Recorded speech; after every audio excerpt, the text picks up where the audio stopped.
All right, man. What's going on, guys, out there in Revolution in the Rake land? How are you? Here welcoming two of my favorite dudes, Yanni Doxa, the CEO of Doxa Watches, and Andrew McCutcheon, the founder of Time+Tide. So how are you guys doing?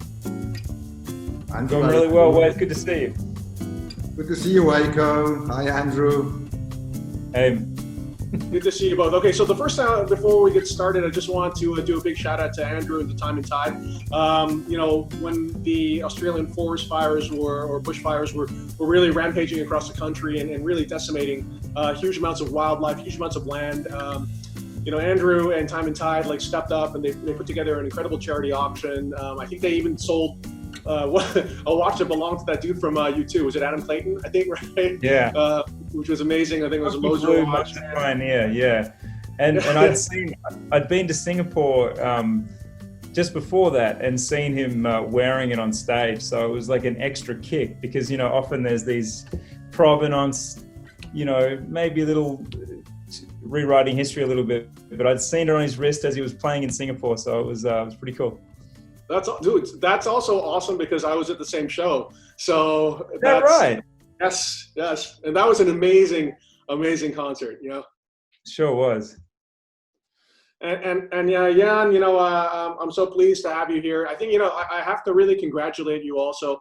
So Doxa is blowing up, man. Everyone can feel the momentum, the dynamism, the energy behind it. It is the creator of some of the most iconic tool watches, the Sub 300 in particular, which was created in 1967, which is the format on which the limited edition that we're auctioning is based. But how you've also kind of expressed that and extrapolated that especially with the 2017 Aqualung limited edition anniversary watch was amazing. And I also remember the solid gold one that you did as well, which I thought was so dope. So tell us a little bit about Doxa and what appealed to you about the brand when you joined it and how you're taking it kind of to the next level. Well, listen, first of all, it's a great honor to be part of the brand and to be part also of further growth. What is amazing with the brand, it's a true history behind, it's a proven history. There's a fan base out there. It's related, not only marketing wise, it's related to products. You have proofs. We have collectors out in the market. It's more rare that a brand also really keeps a value up when you buy a watch, which is 10, 20 years old.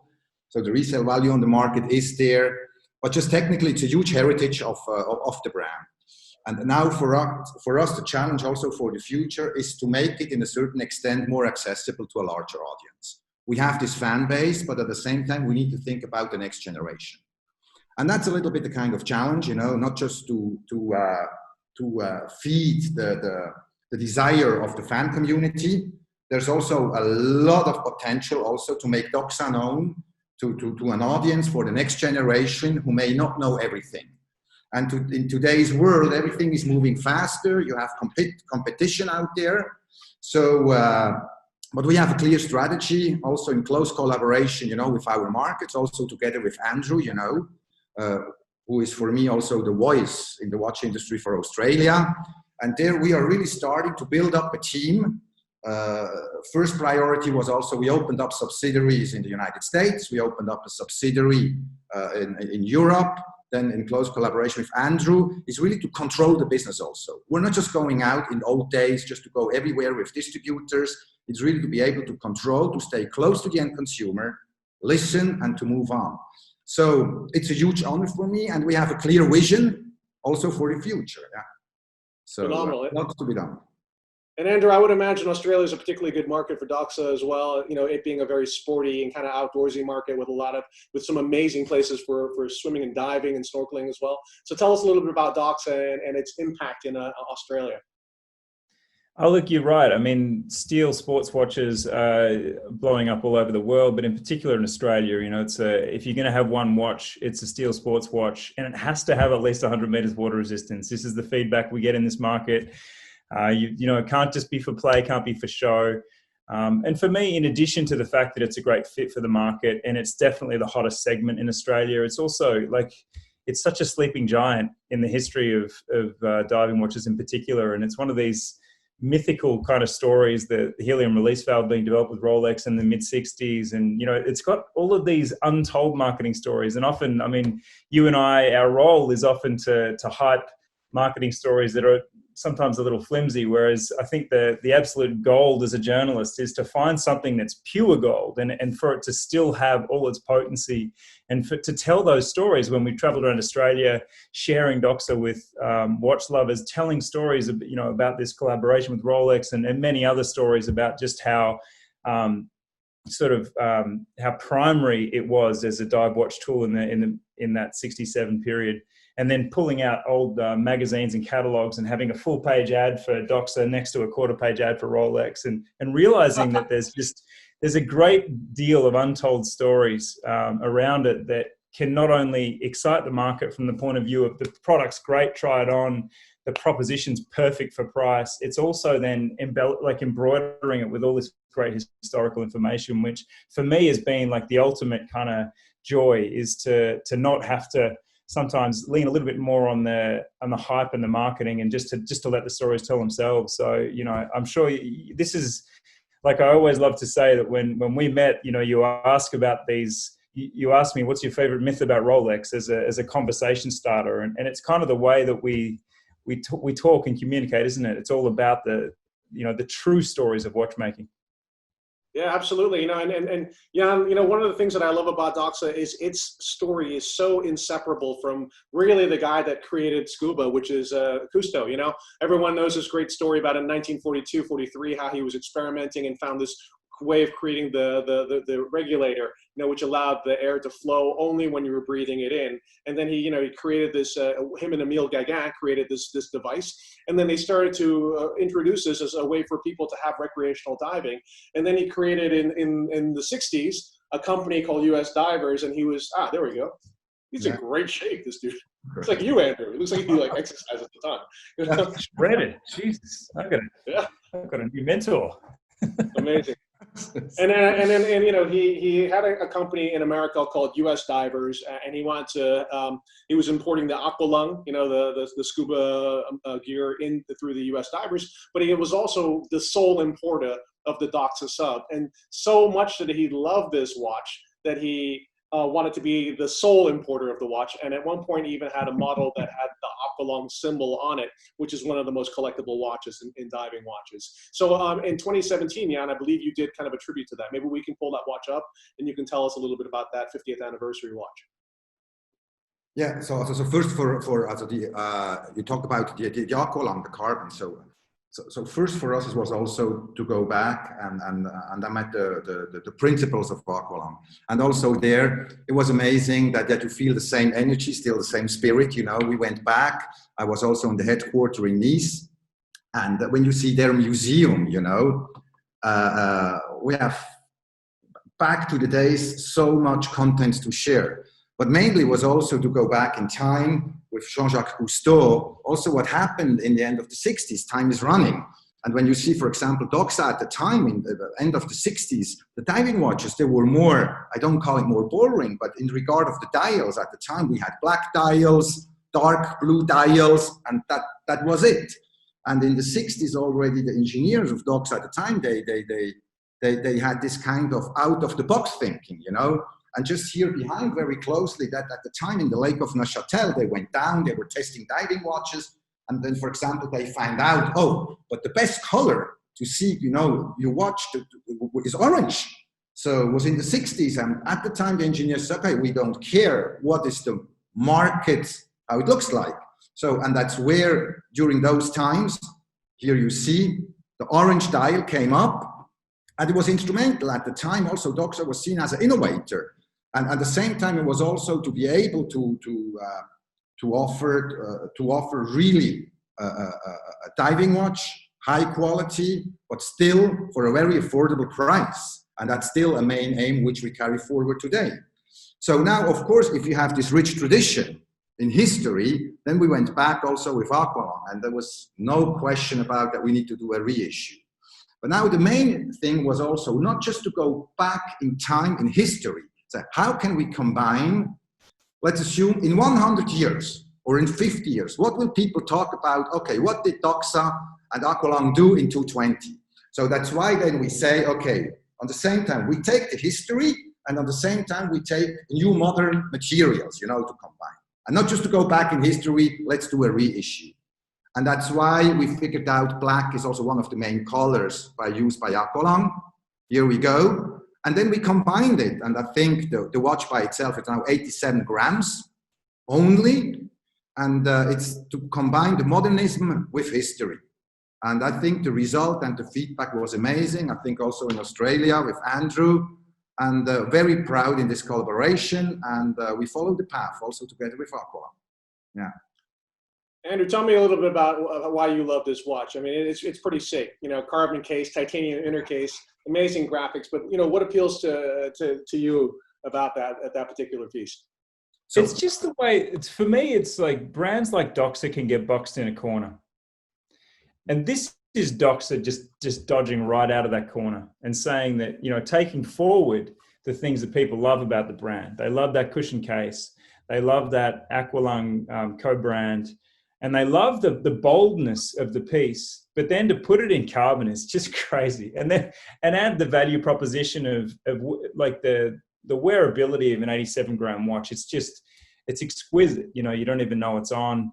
So for me, it's just that really kind of chaotic combination of taking what people love about the brand and then very much remastering it for right now, because it looks very much of its time despite having all of those historical attributes. So that's what appeals to me, as well as just being a hell of a comfortable watch to wear. Like we had that for a couple of weeks, and it's one of those watches a bit like a Finissimo or something where you put it on just as a bit of for a laugh and for an experiment, and then you put a normal watch back on and it kind of feels ungainly.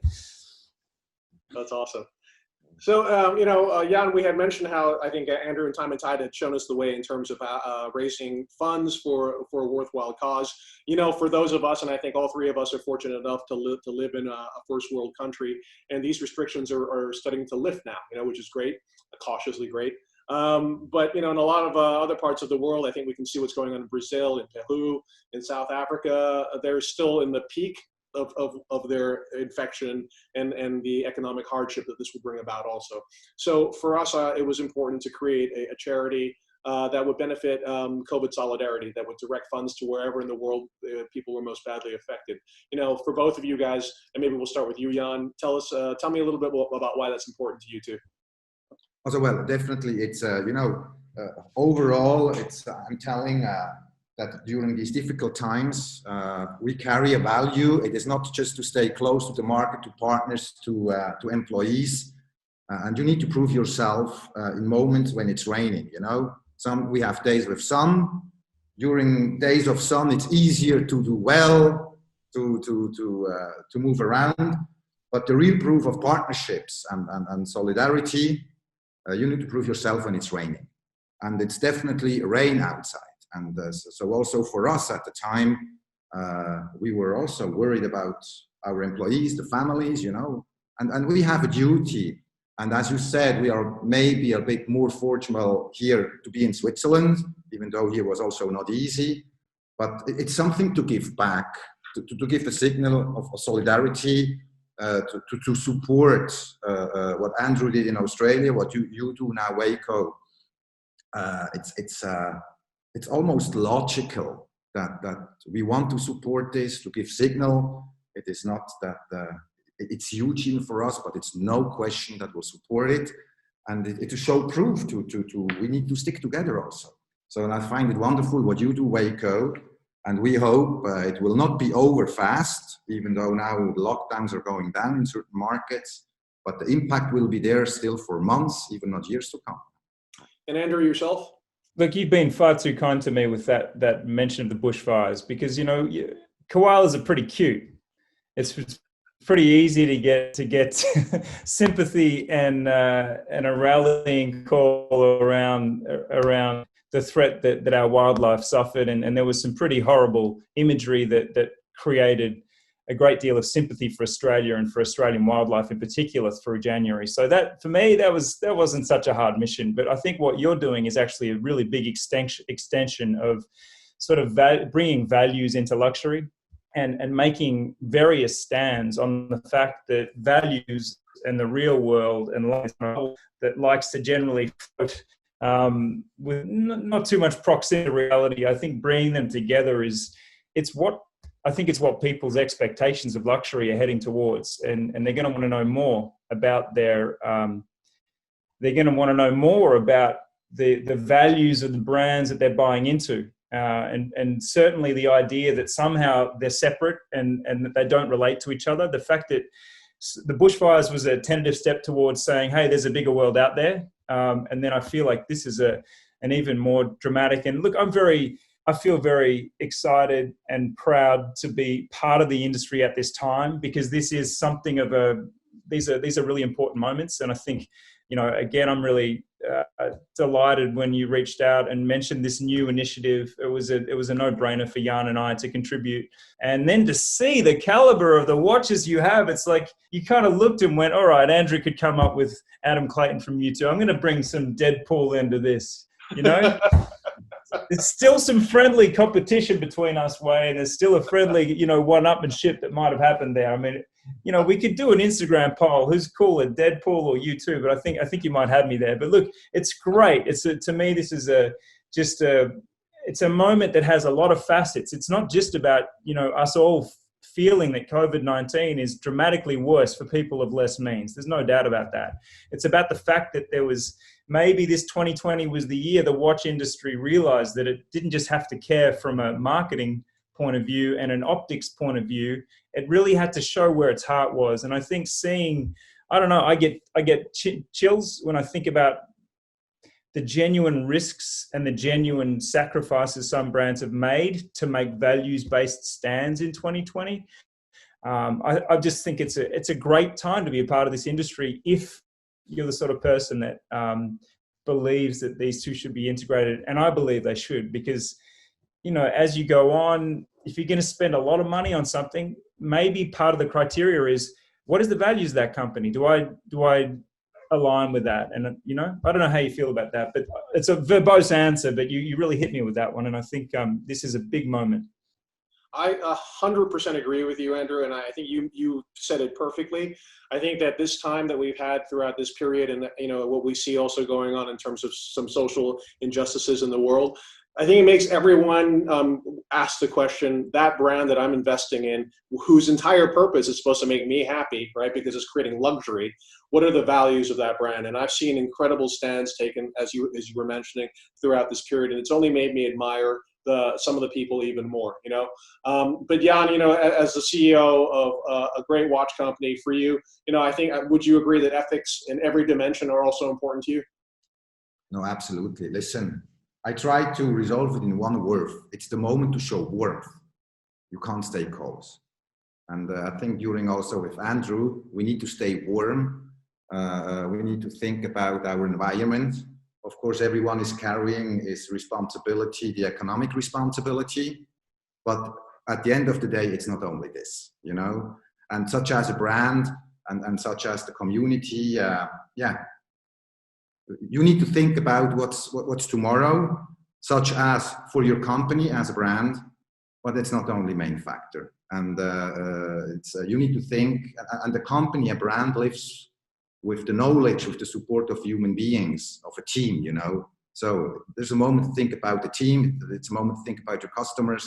So moments to stay very warm. Yeah. Totally agree. And then I just want to address one last thing that Andrew had mentioned, which I think is true, is that, amongst different, sort of watch magazines or sites or social media, there is some kind of friendly competition. But what I also really appreciate is community, right? And I feel as if that in some ways over the last couple of months, what I've really seen is a rallying together of key members of the community. And Andrew, you're certainly one of those, And I will put it to you, both of you guys, this way. Revolution, we like to do a thing about, related to special edition watches or limited edition watches. But I would propose to you that for the first time, we partner with another magazine or another site, such as Time+Tide, and we propose to Jan that we do together a limited edition Doxa sub. and we can discuss. Maybe we'll auction the first piece for a good cause as well. What do you think, Jan? Do you like that idea? A Time and Tide. You heard it first, guys. You heard it first. Time Doxa watch. So, well, Thanks for the ambush, but I like it. What do you think, Jan? So, definitely. So, first of all, also, again, Waco and Andrew, this is we know each other for a certain moment already. And to be able to set up, let's say, an auction like this, it's to support. I leave this also, you are the leader in this, Waco. And we support you anyhow in whatever you suppose, because we trust you. We know you already for years and years. And whatever can be done, we will be behind these ideas. We will support you, Waco. Also, Magazine of Revolution. Again, also with Andrew.